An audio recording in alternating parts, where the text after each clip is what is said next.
Hello. ഇന്ന് ഞാൻ തിയേറ്ററിൽ പോയിട്ട് അതിരടി എന്നുള്ളൊരു ഫിലിം കണ്ടു കേട്ടോ.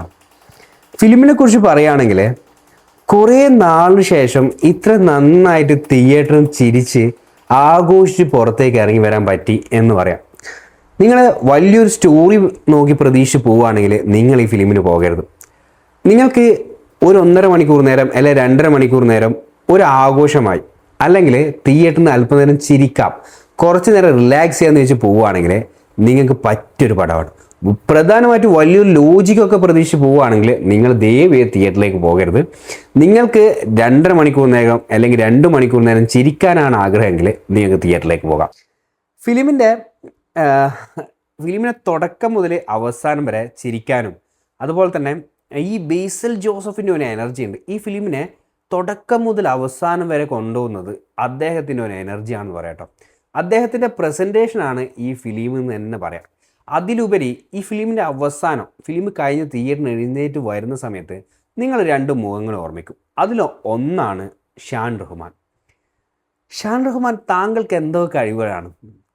മലയാളം ഫിലിം ഇൻഡസ്ട്രിയിലെ മ്യൂസിക്കൽ റിലേറ്റഡ് ആയിട്ട് ഏറ്റവും മുൻനിരയിൽ നിൽക്കുന്ന വ്യക്തിയാണ് ഷാൻ റഹ്മാൻ. അദ്ദേഹത്തെ പോലത്തെ ഒരു ആളെ നമ്മൾ ഇത്തരത്തിലൊരു ഹ്യൂമറിൽ കൊണ്ടുപോയി പ്രസൻറ്റ് ചെയ്യും, അതിന് ഇത്രയും സക്സസ് ആക്കി എടുത്തു വരാനും മിസ്റ്റർ അരുൺ, ഡയറക്ടറായ അരുണിന് എങ്ങനെയാണ് സാധിക്കുന്നത് എനിക്കറിയില്ല. കാരണം ഇദ്ദേഹത്തിന് കോമഡി, ഈ ഷാൻ റഹ്മാൻ്റെ കോമഡി തിയേറ്ററിലെ ആൾക്കാർ വീണ്ടും വീണ്ടും ചിന്തിച്ചും പരസ്പരം സംസാരിച്ചൊക്കെ വീണ്ടും വീണ്ടും ചിരിച്ചുകൊണ്ടിരിക്കുകയാണ്. കാരണം അദ്ദേഹത്തിൻ്റെ ഒരു പൊട്ടൻഷ്യൽ, അദ്ദേഹത്തിന് തിയേറ്ററിൽ ഷാൻ റഹ്മാൻ ഒരു ഇൻ്റർവെലിന് ശേഷം അങ്ങനെയാണ് തിയേറ്ററിലേക്ക് എത്തുന്നത്, ഫിലിമിലേക്ക് വരുന്നത്. ഫിലിമിൽ വന്നു കഴിഞ്ഞപ്പോൾ പിന്നെ അങ്ങോട്ടേക്ക് അദ്ദേഹത്തിൻ്റെ ചെറിയ ഡയലോഗ്സ് ആയിക്കോട്ടെ, ചില നോട്ടങ്ങളായിക്കോട്ടെ, ആക്ഷൻസ് ആയിക്കോട്ടെ, ഇതൊക്കെ നമ്മൾ അങ്ങേയറ്റം പൊട്ടിച്ചിരിപ്പിക്കുന്നുണ്ട്. ഇതിൽ മെയിനായിട്ട് എനിക്ക് പറയാനുള്ളത് ഷാൻ റഹ്മാൻ എന്ന് പറയുന്ന അദ്ദേഹം ഈ ഫിലിമിൽ എത്രത്തോളം നമ്മളെ ചിരിപ്പിച്ചു എന്നുള്ളതാണ് കേട്ടോ. ചെറിയ ഭാഗങ്ങളിലും ഇല്ലെങ്കിൽ പിന്നീടും അത് ആലോചിച്ച് ചിരിക്കാനുള്ള ഒരു അവസരം തരുന്നുണ്ട്. ഷാൻ റഹ്മാൻ ഒരു മലയാളം ഫിലിം ഇൻഡസ്ട്രിയിൽ എന്താ പറയുക, ഒരു ഹ്യൂമറിൽ വളരെയധികം സാധ്യതയുള്ള ഒരാളായിട്ട് എനിക്ക് തോന്നിയിട്ടുണ്ട് കേട്ടോ. നിങ്ങൾക്കും ഇങ്ങനെ ആയിരിക്കും ഞാൻ പ്രതീക്ഷിക്കുന്നു. നിങ്ങളുടെ അഭിപ്രായങ്ങൾ ഇതിൻ്റെ കമൻറ്റ് ബോക്സിൽ ഇടണം. ഫിലിമിൽ പിന്നെയുള്ളത് ടൊവിനോ ആണ് കേട്ടോ. ടൊവിനോ ഇതിൽ പ്രസൻറ്റ് ചെയ്തിരിക്കുന്നത് പണ്ടത്തെ വലിയൊരു ഗാങ്സ്റ്റർ, അല്ലെങ്കിൽ ഒരു ഗാങ്സ്റ്റർ പിന്നീട് ഫാമിലിക്ക് വേണ്ടി ഒതുങ്ങി പോകുന്നു. ഇത് സാധാരണ നമ്മൾ ഫിലിമിൽ കാണുന്ന രീതി തന്നെ. പിന്നെ ടൊവിനോവും നിങ്ങൾ ട്രെയിലറിൽ കണ്ടുപോലെ തന്നെ ടൊവിനോവും അതുപോലെ തന്നെ ബേസിൽ ജോസഫും തമ്മിലുള്ള ചില പ്രശ്നങ്ങൾ, അല്ലെങ്കിൽ അവർ പരസ്പരം അറിയാതെ അത്തരത്തിലൊരു പ്രശ്നത്തിൽ പെടുകയും പിന്നീട് അതുമായിട്ട് ബന്ധപ്പെട്ട കാര്യങ്ങളാണ് ഈ ഫിലിം കഥ പറഞ്ഞു പോകുന്നത്. ഇതിൽ എടുത്തു പറയാനുള്ളത് നമ്മുടെ വിഷ്ണു അഗസ്റ്റിൻ ഉണ്ടല്ലോ. വിഷ്ണു അഗസ്റ്റിൻ ഈ ഫിലിമിനെ ഉടനീളം ചിരിക്കാനുള്ള പോയിൻറ്റിൻ്റെ ഇടയിൽ ഫ്രാക്ഷൻ ഓഫ് സെക്കൻഡ്സ് കൊണ്ട് നമ്മൾ ഇമോഷനിലേക്ക് എത്തിക്കാൻ വിഷ്ണു അഗസ്റ്റിന് പറ്റിയിട്ടുണ്ട്. കാരണം വെച്ചാൽ അദ്ദേഹത്തിൻ്റെ ഈ ഇമോഷണലായ സീൻസ് സെക്കൻഡുകൾ, കോമഡിയിൽ നിന്ന് സെക്കൻഡ് കൊണ്ട് തന്നെ നമ്മളെയും കൂടി സങ്കടപ്പെടുന്ന രീതിയിലാണ് പ്രസൻറ്റ് ചെയ്തിരിക്കുന്നത് കേട്ടോ.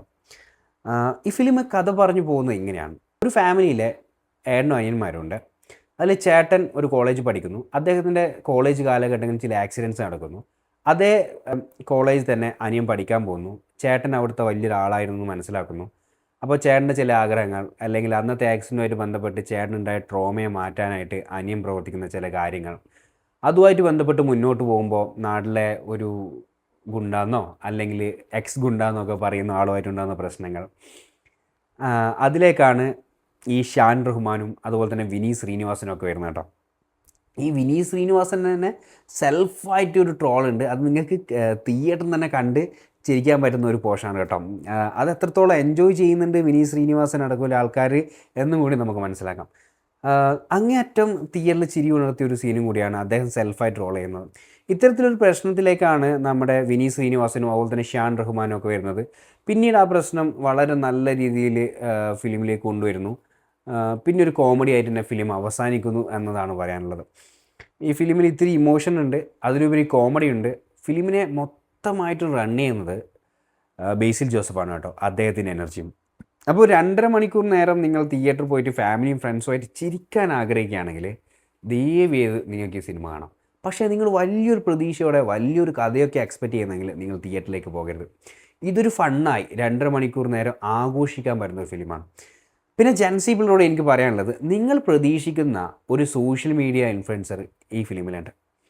കാരണം ഈ ഫിലിമിനെ സംബന്ധിച്ചോളം ഞാൻ പറയുകയാണെങ്കിൽ, ആ സോഷ്യൽ മീഡിയ ഇൻഫ്ലുവൻസർ നമ്മുടെ ആ സ്ക്രീനിലേക്ക് വരുമ്പോൾ ഈ ഫിലിമിൽ ടൊവിനോ ആയിക്കോട്ടെ, ബേസിൽ ജോസഫ് ആയിക്കോട്ടെ, ഇവർക്കൊന്നും ഇല്ലാത്തൊരു ഓളം തിയേറ്ററിൽ ഉണ്ടാക്കിയെടുക്കാൻ ഞാൻ ഈ പറയുന്ന നമ്മുടെ സോഷ്യൽ മീഡിയ ഇൻഫ്ലുവൻസർ ഉണ്ട് കേട്ടോ. അത് ഞാൻ പറയുന്നത് വെച്ചാൽ അത്ര ശബ്ദമായിരുന്നു തിയേറ്ററിൽ. ഈ ജെൻസി പിള്ളേർക്ക് ഈ സോഷ്യൽ മീഡിയയോടുള്ള അറ്റാച്ച്മെൻറ്റും, പിന്നെ ഈ സോഷ്യൽ മീഡിയയിൽ ഈ പറയുന്ന ഈ ഇൻഫ്ലുവൻസർ എത്രത്തോളം ആണെന്നത് അദ്ദേഹത്തിൻ്റെ വീഡിയോസൊക്കെ കണ്ട് നമുക്കൂടെ എല്ലാവർക്കും അറിയാൻ പറ്റുന്നതാണ്. നല്ല വീഡിയോസാണ്. അപ്പോൾ അതുകൊണ്ട് തന്നെ അദ്ദേഹത്തിന് അതിന് മാത്രം ഫാൻ ബേസും ഉണ്ട്.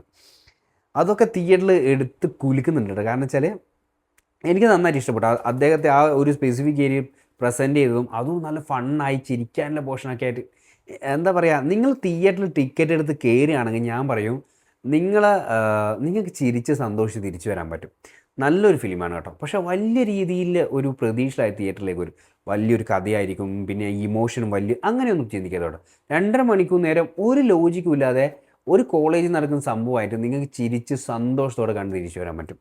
ഓക്കെ, അപ്പോൾ നിങ്ങൾ ഈ ഫിലിം കണ്ടതിന് ശേഷം നിങ്ങളെ വിലയേറിയ അഭിപ്രായങ്ങൾ ഇതിൻ്റെ കമൻറ്റ് ബോക്സിൽ ഇടണം. പിന്നെ അതിലുപരി ഷാൻ റഹ്മാൻ എന്ന് പറയുന്ന ഈ ആക്ടർ, അതിലുപരി ഈ മ്യൂസിഷ്യൻ എന്നൊക്കെ പറയാൻ പറ്റുന്ന ഇദ്ദേഹത്തിൻ്റെ ആക്ടിങ്ങിനെ പറ്റി എക്സ്പെഷ്യലി നിങ്ങൾക്ക് തോന്നുന്ന കാര്യങ്ങളും നിങ്ങൾ ഇതിൻ്റെ കമൻറ്റ് ബോക്സിൽ ഇടണം. അപ്പോൾ ഓക്കെ, ബൈ.